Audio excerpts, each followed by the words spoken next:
Assalamualaikum warahmatullahi wabarakatuh. Selamat sore, salam sejahtera bagi kita semua.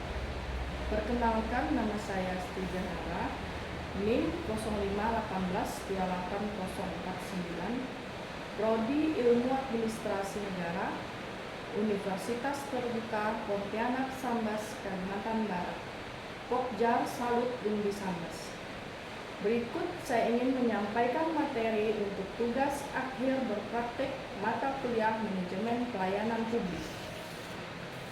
Judul yang saya angkat yaitu banyaknya pemohon gagal dalam tes praktek pembuatan SIM di Polres Kabupaten Sambas. Permasalahan pokoknya, mengapa persentase kegagalan dalam ujian praktek SIM begitu tinggi di Polres Sambas? Mengapa itu terjadi dan apa dampak dari fenomena?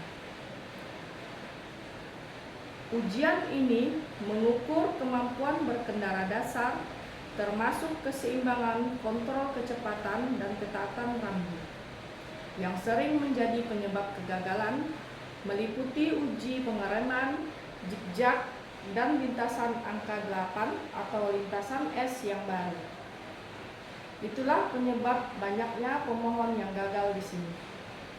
Dampak negatifnya, beban administrasi, peningkatan jumlah pemohon yang harus mengulang tes, ketidaknyamanan masyarakat dalam memperpanjang, yaitu waktu tunggu dan biaya yang dikeluarkan pemohon. Risiko di jalan raya, kekhawatiran bahwa keterampilan dasar berkendara pemohon belum memadai. Faktor-faktor penyebab kegagalan.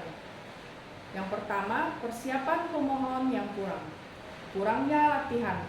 Banyak pemohon datang tanpa persiapan atau latihan yang memadai, hanya mengandalkan kemampuan berkendara sehari-hari. Kurangnya pemahaman mendalam tentang standar dan kriteria penilaian resmi yang digunakan oleh Polri. Yang kedua, kesulitan teknis ujian praktek.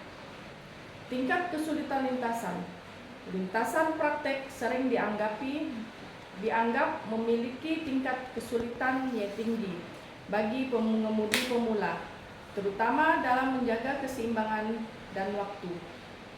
Kegagalan sering terjadi akibatnya karena gugup atau kurangnya konsentrasi saat ujian berlangsung. Yang ketiga, keterbatasan fasilitas atau sosialisasi. Akses latihan, keterbatasan tempat atau fasilitas publik yang memadai di Sambas untuk berlatih ujian praktik sesuai dengan standar Satpas.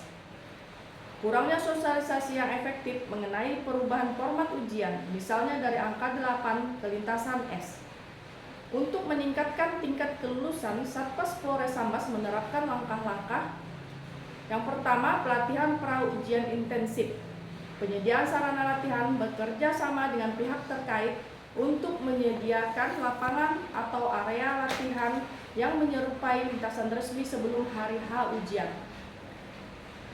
Program jemput bola Satpas mengadakan sesi bimbingan praktik, misalnya pada hari libur, untuk memberikan kesempatan pemohon berlatih di lintasan resmi di bawah pengawasan petugas.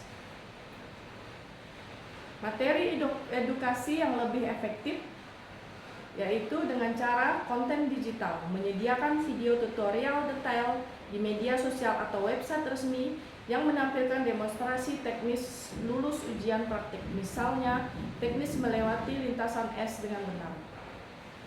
Mendistribusikan daftar poin-poin penilaian krusial agar pemohon mengetahui secara spesifik apa yang dinilai. Evaluasi ulang standar ujian. Memastikan bahwa standar yang diterapkan di Sambas sudah selaras dengan kebijakan nasional dan berorientasi pada keselamatan, bukan sekedar menjebak pemohon.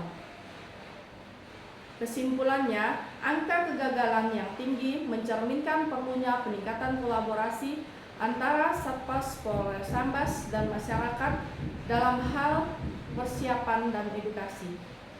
Harapan saya, dengan solusi yang diusulkan, diharapkan tingkat kelulusan SIM akan meningkat, menghasilkan pengemudi yang tidak hanya memiliki SIM, tetapi juga terampil dan aman dalam berkendara di Kabupaten Sambas.